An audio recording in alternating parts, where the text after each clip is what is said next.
Do you swear or affirm the testimony about to give is the true self of God? Yes, Your Honor. Could you step up and have a seat? And then state your name for the record, spell your first and last name. Timothy Willis, Timothy Willis.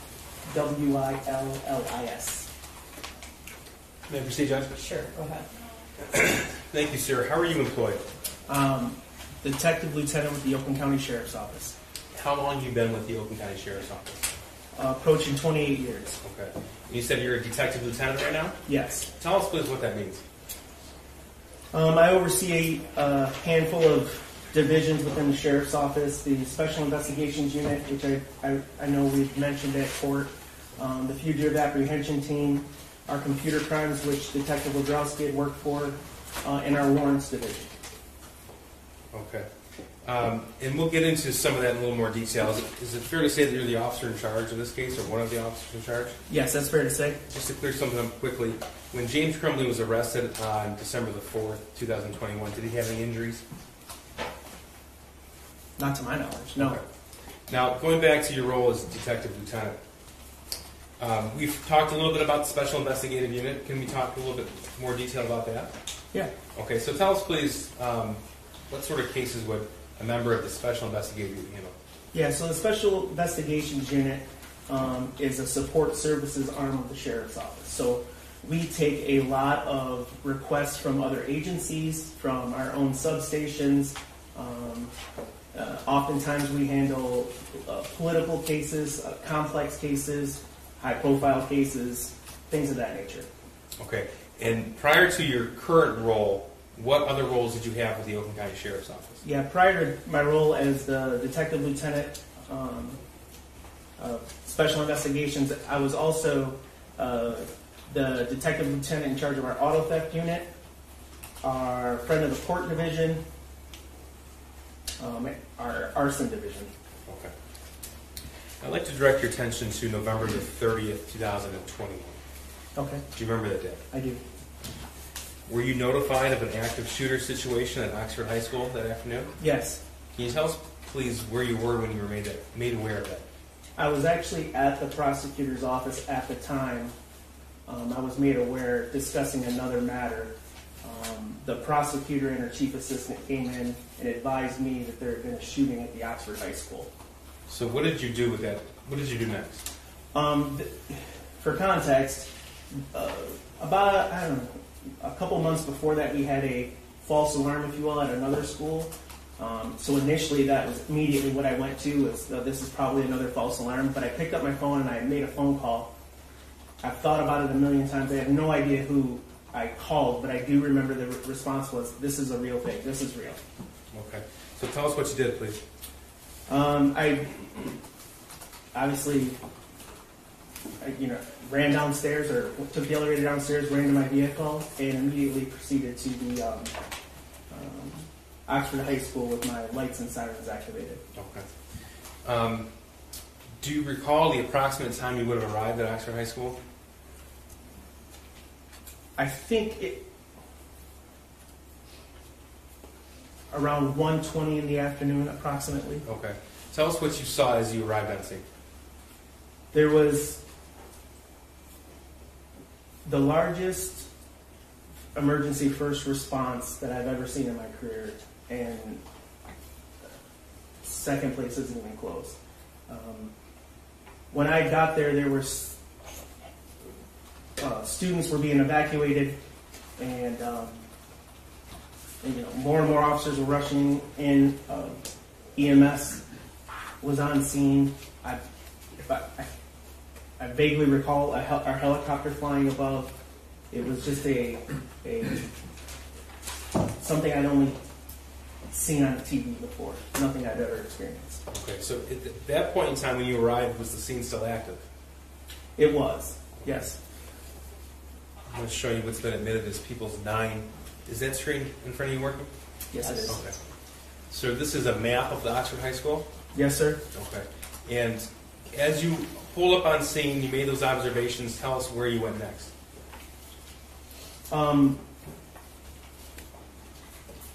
Just understand, there's a lot of the day that I don't recall very well. So I don't remember where I parked. But I do remember going through the front office entrance area. It would be, you see Office 200?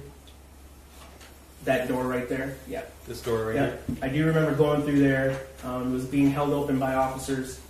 And that's where I met then Lieutenant Todd Hill, who was the incident commander.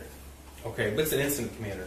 So Lieutenant Hill had assumed incident command because, as you can imagine, I explained to you, there was so much disorganization in the early, I mean, we had no idea what we were responding to. My police radio was blowing up with calls of, we think there's an additional shooter here. We think someone's fleeing from the scene here. I mean, it was chaos. So Lieutenant Hill assumed that role and started organizing resources for the sweeps of the school, for any secondary explosive devices or any additional shooters, to identify victims, things of that nature. So that was going on as I arrived at the school. Okay. So we've identified you as, you've identified yourself as the officer in charge of the investigation. That's correct. That's different than incident commander, though? Yes, the incident commander's role, I mean, especially in a case like this, because of the hundreds of emergency first responders that were flooding into the school, Lieutenant Hill, he's a captain now, so if I use him interchangeably, but Lieutenant Hill at the time handled the securing of the building, and evacuating wounded, injured, and because of my role in the Special Investigations Unit, the fact is that I was in charge of the Special Investigation Unit at the time, I assumed the role of the investigative lead, which is often referred to as the officer in charge. Okay, if you could please give us a little bit of an idea of what an officer in charge typically does in a case. So, an officer in charge of an investigation typically, at its most basic, we investigate the scene, meaning we determine what property needs to be, or what evidence needs to be collected, what witnesses need to be identified and spoken to, identifying potential victims, things of that nature. We also work with the prosecutor's office to determine charging, whatever charges, if any, that are going to come from the incident. Okay. Now, would it be fair to say that in this particular case, there's a massive amount of information that was reviewed? Yeah, so one of the more problematic things about this case is the amount of information that was coming in. If you can imagine social media tips and emails and everything like that, 911 calls coming in. It was information overload, and all the best we could do was just try to process things as they came. Okay. Now, so it would be fair to say that you have reviewed the evidence in this case, at least in a supervisory role. Yes, that's correct. All right. I'm going to start off with your testimony where we left off the last few witnesses, and I'll go through the exhibits that have been admitted already.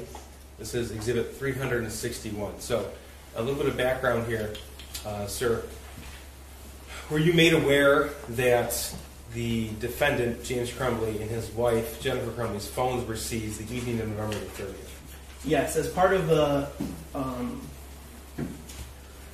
if I can back up just a second. Sure. So as the OIC, there was a point in time where I advised, and it was just announced basically, that if you're an investigator, come see me, because I knew there were so many things jobs that needed to be done.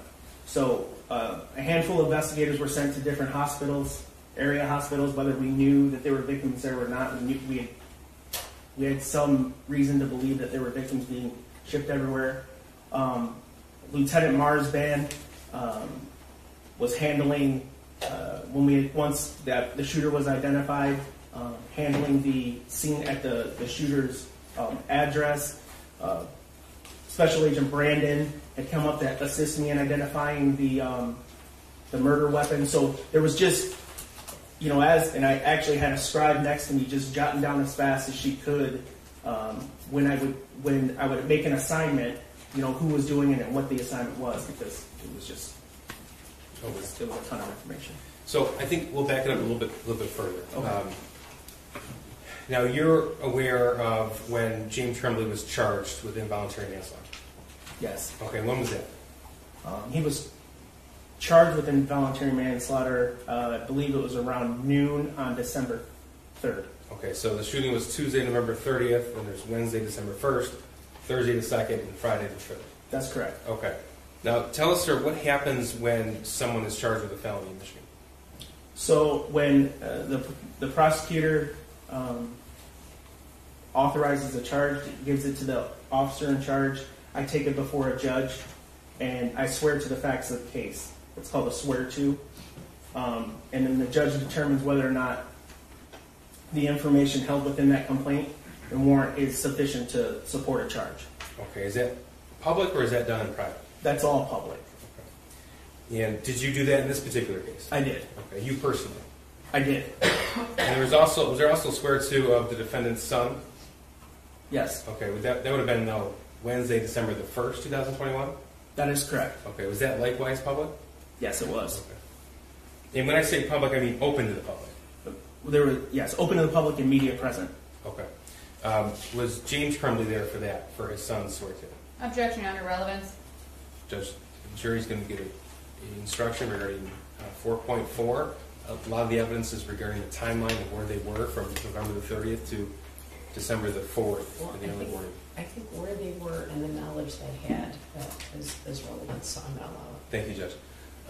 Sir, Wednesday, December the 1st, there was a swear-to of the defendant's son? That's correct. Okay. And was James Crumbley there for that? He was not in person, no. Okay. And he was on Zoom? He was on a Zoom from what appeared to be his vehicle. Okay, thank you.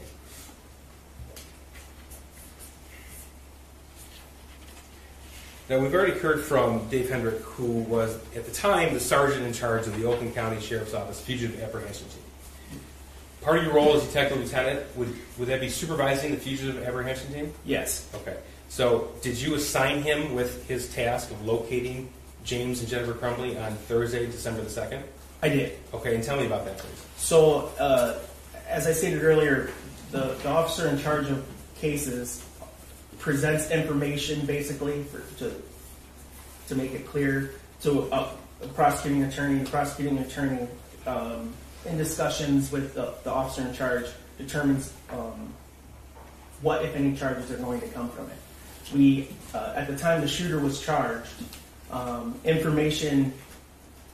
volumes of information was going into the prosecutor's office, and there was discussions on December 2nd about the possibility of charging the shooter's parents with involuntary manslaughter. Okay, is that why you made that call to Sergeant Hendrick, or retired Sergeant Hendrick? Yeah, what we knew at the time, the only thing that I knew at the time, and again, there was a lot of irons in the fire, the only thing I knew at the time is they weren't at their residence. They weren't actively staying at their residence. So I thought it was important that we try to locate them. Okay. So now going back to Exhibit 361 on the screen here, you had mentioned that you had assigned Lieutenant Marsban with a search warrant of the defendant's home at 112 East in Oxford. Yeah, that's correct. Okay. And so that occurred on Tuesday, November the 30th, 2021? Yes, sir. Okay. And were you made aware that their phones were seized as part of that search warrant? Yes, I was. Okay. And all right. We talked a little bit about track phone or burner phone, how they're referred to interchangeably. Were you made aware, or did you learn that the defendant and his wife purchased those phones? I was, Okay. yes. And so what's in Exhibit 361? So this is a receipt from the Walmart in Lapeer, Michigan, for the purchase of the track phones. Okay, so just for a timeline, this is at November 30th, 21 at 8:01 p.m.? That's correct. Okay. This is Exhibit 362. What are we looking at here? This is a receipt for the Holiday Inn Express. So the shooting was on the 30th. They checked in on the 30th, and they departed on the next day. Okay. And Do you recall where this Holiday Inn Express was located? Yes, that's the Holiday Express in Lapeer.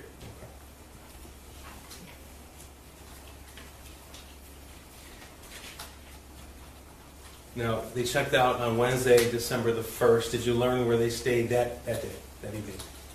I did. Okay, this is Exhibit 365. What is this? Yes, this is a receipt for the extended stay, check-in date in Auburn Hills. The check-in date is December 1st, and the checkout date was December 3rd. So December 1st is the Wednesday, the 3rd is the Friday. Is this the location, we heard from retired Sergeant Hendrick about a vehicle being abandoned. Is this the location he's referring to? That's correct. Okay. I'm going to show you what's in this 366. What do we have here? This is the vehicle we come to learn to be the defendant's vehicle. Okay. You said they checked out on Friday, December the 3rd? Yes, sir. Okay. Tell us, please, the relative location from this particular hotel to the closest police department. The Auburn Hills Police Department from that location is basically across the street. It's not far.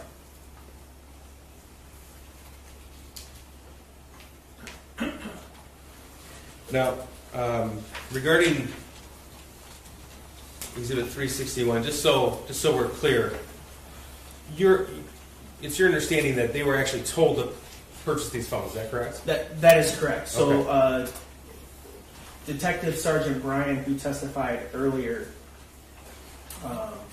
he had advised them, or maybe it was Lieutenant Marsban, I can't recall, but said, "Hey, look, we're taking your phones at this point as evidence," and which is common. And then we often advise them, so you have a means of communication, because people don't typically have house phones anymore. We just automatically tell them usually to just pick up a couple of track phones. Okay. And were they permitted to obtain contact information from their phones before they were seized? Yes, they were. Okay. Now, specifically on Thursday, December the 2nd, 2021, did you or members of your team uncover evidence that James and Jennifer Crumbley obtained cash through withdrawals? That's correct. Okay. This is Exhibit 367. What are we looking at here? This is a withdrawal from Flagstar on December 2nd for the amount of $2,000. Okay. Now, Mr. Rogowski, who testified about the burner phones, also mentioned replacement phones, so new phones with the old numbers ported to them. Did you learn when James and Jennifer Crumbley purchased those? I did. Right. This is Exhibit 368. What are we looking at here? This is a T-Mobile in Owasso, Michigan, and this is the receipt on December 2nd at 11 a.m., 11:17 a.m., and this is where they purchased new phones with their original phone numbers on them. Okay, so this is Thursday, December 2nd. At this point, they were staying at that hotel in Auburn Hills next to the police station, and this was purchased in Owasso, Michigan? That is correct. Do you know the relative distance between the two locations? It's about an hour's drive per Google Maps. Okay, each direction? Yes, sorry. So we saw the record that indicated they checked out of that Auburn Hills hotel on Friday, December 3rd. Did you uncover evidence that they had obtained more cash that day? Yes, I did. This is Exhibit 367. What are we looking at here? This is a withdrawal from Flagstar on December 3rd for the amount of $4,000. Was evidence uncovered to suggest that they had transferred money from their son's account? Yes. All right, this is Exhibit 370. What is this? This is a Flagstar withdrawal from Simply Kids Savings. There's two withdrawals. There's 1129. In the amount of what? $292. And then there's a second withdrawal on the 30th the following day of $3,000. Okay, what was the balance left in this Simply Kids savings account? The remaining balance was 99 cents. Okay, and that was the day of the shooting, the 30th? The 30th, yes, sir. Do you know where the defendant and his wife went after they left the Auburn Hills hotel? Yes, once they left the Auburn Hills Hotel, they went to the address in Detroit on Bellevue. Okay, and that's we've heard testimony from Mr. Kirtley And the Detroit police officers, 1111 Bellevue in Detroit? 1111 Bellevue, correct. Okay. I'm going to show you portions of surveillance video. We saw some of this earlier. This is different clips. This is exhibits 371 and 372. So 371 is first. And again, so we know the timestamp is actually 22 minutes off. I think we've already clarified that.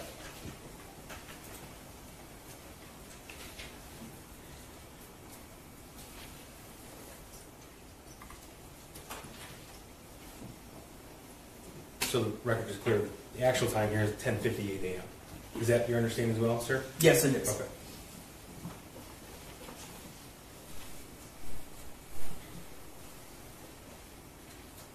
And just tell us, please, sir, when you see anybody you recognize. The man walking with his phone, I believe, is the leasee of the suite or room or whatever that the Crumbleys were staying in. That was Suite 130? 130. Okay. The vehicle coming in is the vehicle that we identified as Jennifer Crumbley's Kia.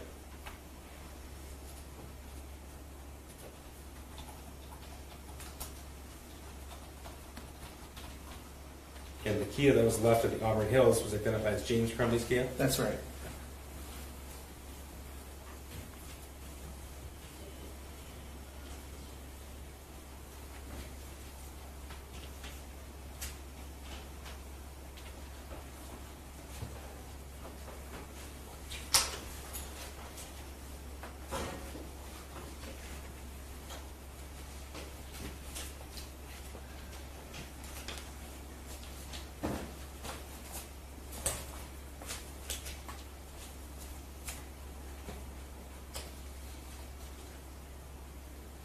Do you recognize either individual exiting from what was identified as Jennifer Crumbley's Kia?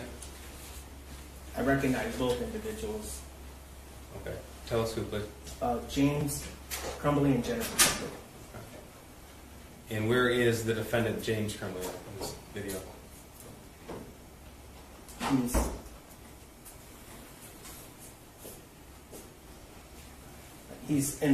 He's walking up now. Okay.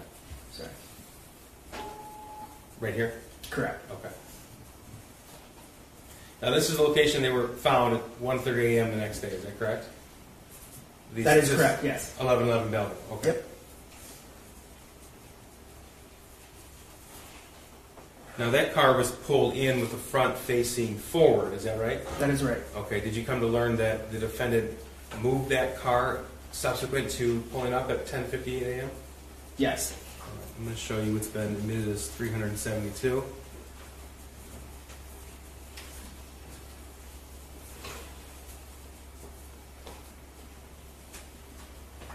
So this is just before 4 p.m. on December the 3rd? That's correct.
So according to your testimony, this would be about 4 hours after he was charged with 4 homicide offenses? That's correct. The Your Honor, I would object to that question.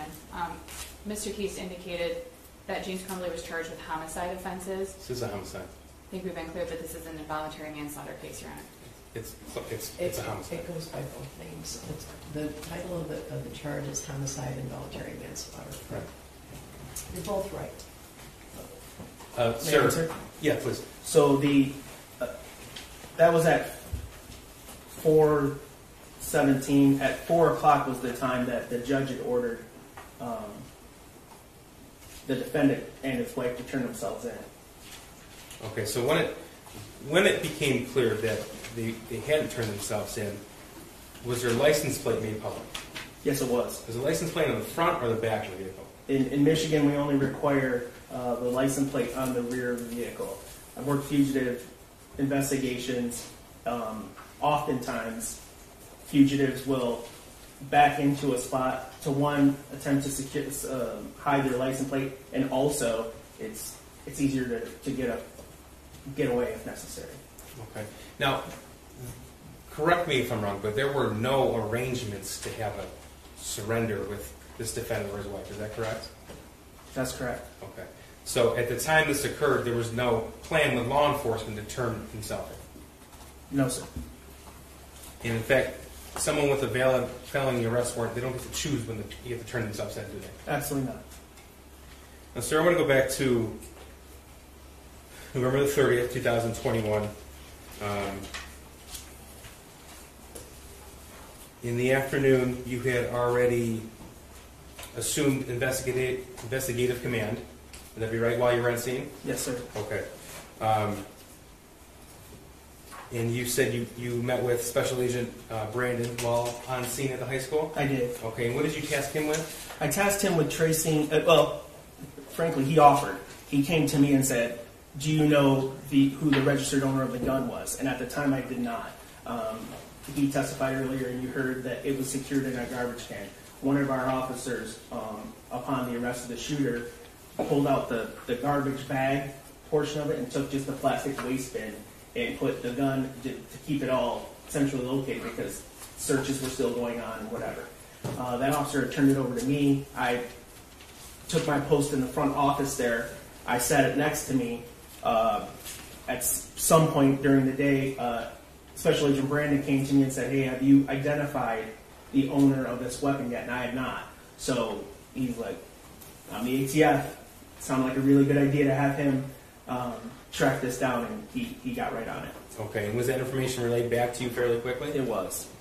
And did you learn that that murder weapon was in fact purchased November the 26th, 2021? Yes. Now, you learned the identity of the shooter while you were still at the high school, is that right? Yes. Okay.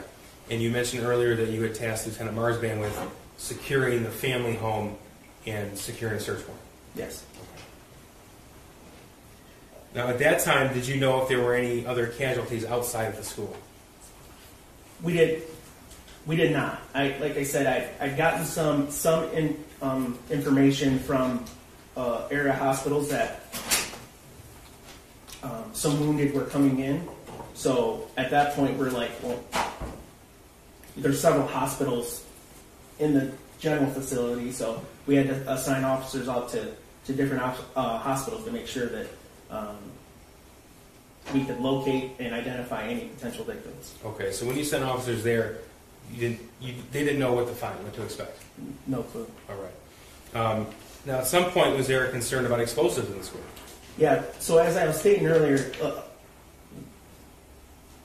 I was getting sent and others were getting sent and observed Twitter, now X posts, Instagram posts, YouTube videos, and we had came across a YouTube video of the defendant's son making a secondary explosive device, potentially more commonly known as a Molotov cocktail, and detonating it. We, at the time, and we'll talk, I guess, about the journal,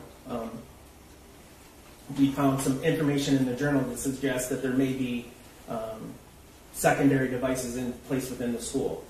That prolonged my ability to go and investigate the scene of the crime because we had to continually sweep to make sure the area was completely safe. Okay, and in fact, did you have to call in a specialized unit to handle that? We did. Yes, Captain Hill. He activated the Michigan State bomb squad with their bomb dogs, and they came in with their robot. Now, were you able to determine what area, what room or area of the school specifically the shooter left right before he began shooting? Yes, it was the bathroom adjacent to room 258. Okay, I'm going to show you what's been admitted as people 16. What are we looking at here? This is the backpack and contents that the shooter was seen, observed wearing, walking into the bathroom prior to the shooting beginning. Okay. Now, was this photograph taken after the location was made safe by the bomb squad? That's correct. Okay. And they didn't find any explosive devices? They did not. Okay. Now, what do you see in this picture? What was seized as evidence? The most obvious thing is you see the book open. That is the shooter's journal. Okay. Did you have the opportunity to review that journal? I did. I have. All right. Were you able to identify it as being written by the shooter? Yes, sir. How were you able to make that identification? There's, first of all, his name's in it. That was the most glaring way to identify that it was his. His writing is unique and it matched some homework and other writings that we saw. There's references to several incidents that occurred in the school within the month of November, things of that nature. Okay, so you, from the content of the journal itself, you're able to put a time frame on when the journal was likely written? Yes, sir. And tell me about that. The first date written would have been November 9th. But it did reference incidents that happened before that. Okay, in the month of November? In the month of November, Okay. yes. As well as incidents that happened after that in the month of November? Yes, sir. Okay. How many pages of writing are contained in that journal? 22. Okay. So is it filled with writing from front to back, or is it at different parts, or how is it organized? No, it actually appears to be written from back to front, and it stops about a quarter way through. Okay. Now, of the 22 pages, is there, I guess, a title page or something to signify the end of the journal, end of the writing? Yes. I mean, Okay. to answer your question simply, yes. So out of the pages with writing in that journal, how many contain reference to the school shooting? All 22. Now, for the record, I'm going to show you some of these slides, or some of these passages rather from the journal, and I'm going to refer to them by page number, and just so you're clear, sir, they're indicated page 1 from where the writing starts to page 22, which would be the back binding of that journal. Is that accurate? Understood, yes. Okay.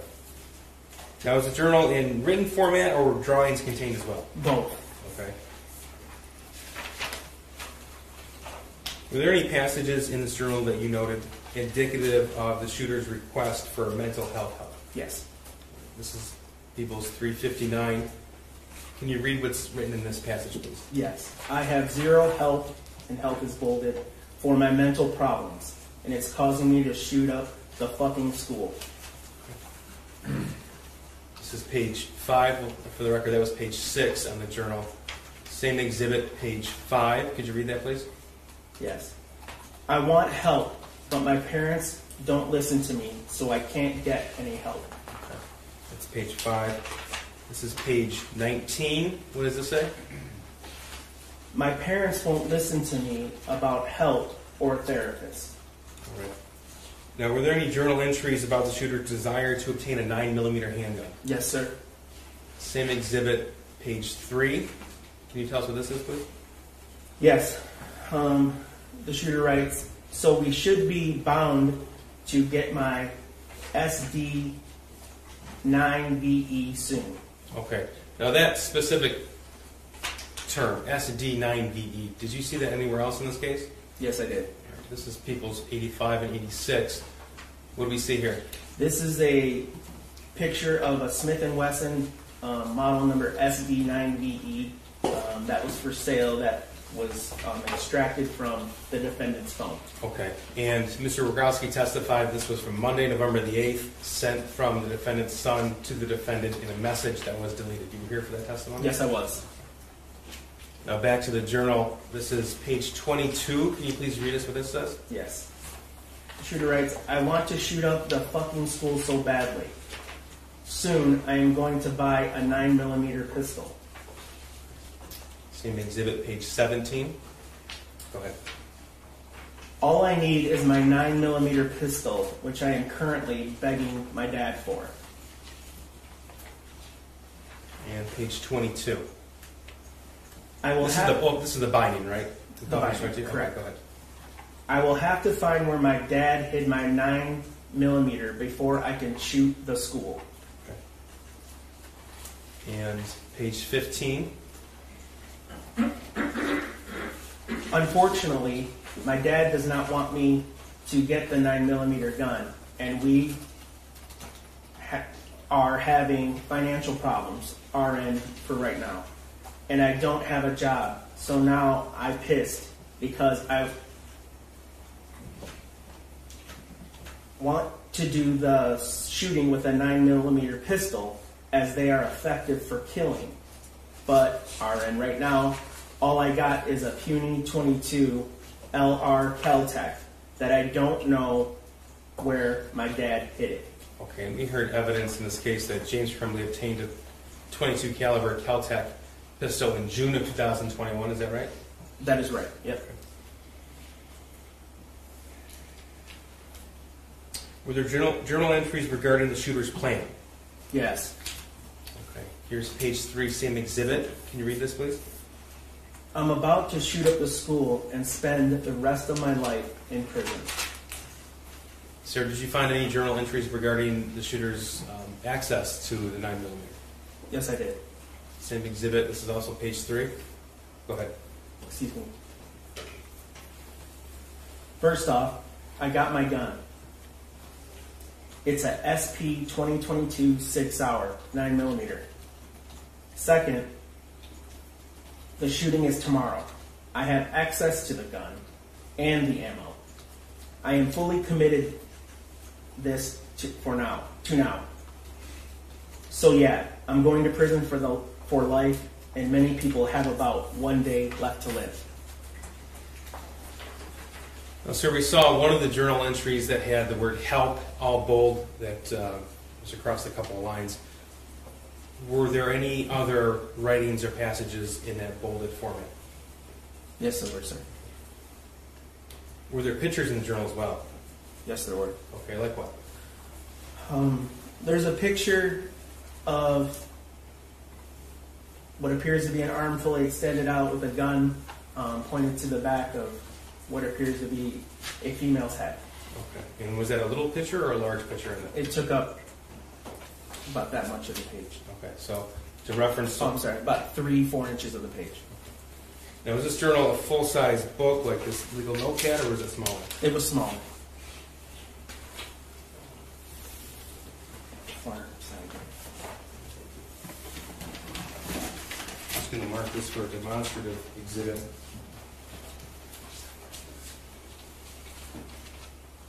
This will be 381. This is a demonstrative exhibit. Any first witness? Any objections? None, Your Honor, just for demonstrative purposes. Sure. Put a pair of gloves and just take that off.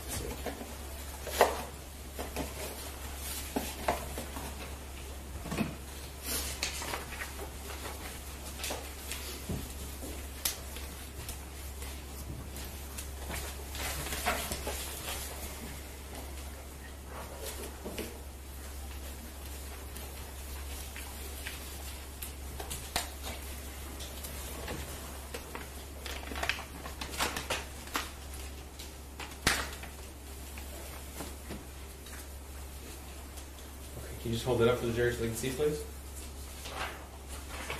And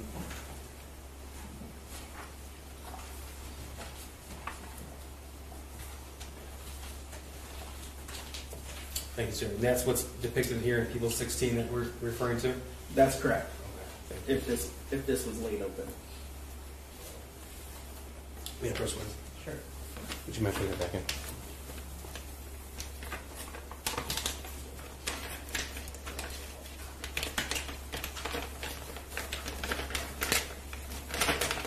Thank you, sir. Yes, sir. Sir, we've heard evidence and we've heard the 911 call that James Crumbley made on Tuesday, November 30th at 1:34 p.m. You're aware of that call? Yes, sir. And you were in court when it was played? Yes, sir. Okay. Now, we've also heard testimony that the Meyer and Ray Road next to the high school was the emergency location for Oxford High School parents in case of emergency at the high school. The reallocation point, yeah. Yes. And did the police likewise notify the community of that as well? Yes, they did. Okay. Do you recall when that occurred? I believe the first 911 call that the sheriff's office dispatch advised that the Meyer will be the relocation point was at approximately 1 o'clock. 1 o'clock that day. So Okay. just 10 minutes or so after the shooting. Okay, so the shooting began at 12:51 p.m. This was 1 p.m. that same day? Yes, sir. Are you aware how many 911 calls were placed to dispatch in that time period? Yeah. Objection, Your Honor, relevance. Yeah, how is it relevant? He's going to testify as to who identified their son as the shooter, Judge. Okay, but that's not relevant to how many 911 existing, but that's not relevant. How many people identified their son as the shooter? Just one. Okay. Nobody else? Nobody else. Was there more than one 911 call? There was. Oh, I'm sorry, you're right. Maybe that is relevant. How many 911 calls is it relevant? But I guess out of those, how many? It gives the answer context, Judge. Okay. How many 911 calls were placed at that day? 112 were able to be answered within the immediacy of the shooting. Okay, and out of those 112, how many identified their son as the suspect? Just one, the defendant. Okay. Sir, as the officer in charge, you've reviewed the surveillance video of Oxford High School. Yes, I have. Okay. We're going to play that now. Judge, could you please instruct the media not to film? Can you remind me how long it is? I just want to decide whether or not we're going to break first or after. It's just a few minutes, Judge. Okay, I think it was maybe one. Okay. It might be a good idea to pick right after. Okay. Can you not videotape the video that we're about to play? And I also went over any victims or victims' family in the courtroom that we're about to play the video. Your Honor, I'm objecting for the reasons previously stated on the record. I understand. May I proceed, Judge? Sure.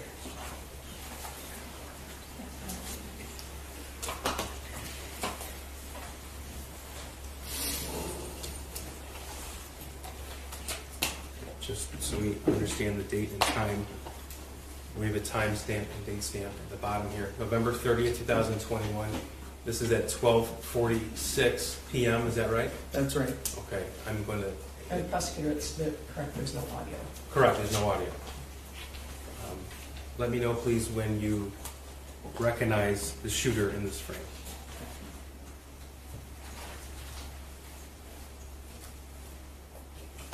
He just walked out and made a left. You'll be able to see him more clearly momentarily.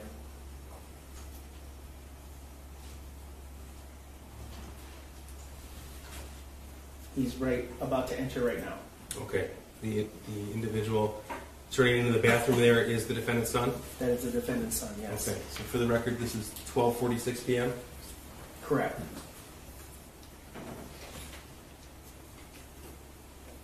And this video it skips with time delay, is that correct? Yes, sir.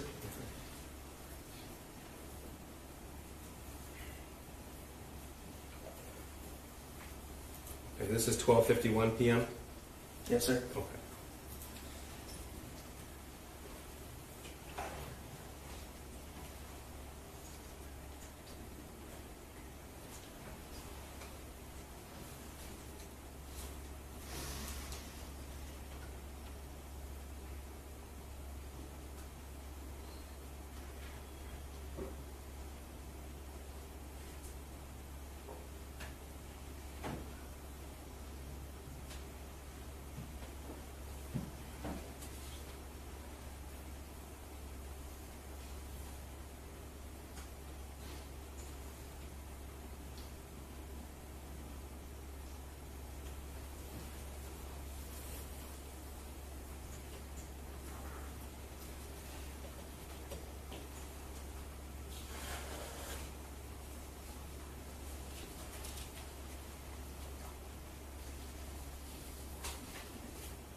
We have a break, Jeff.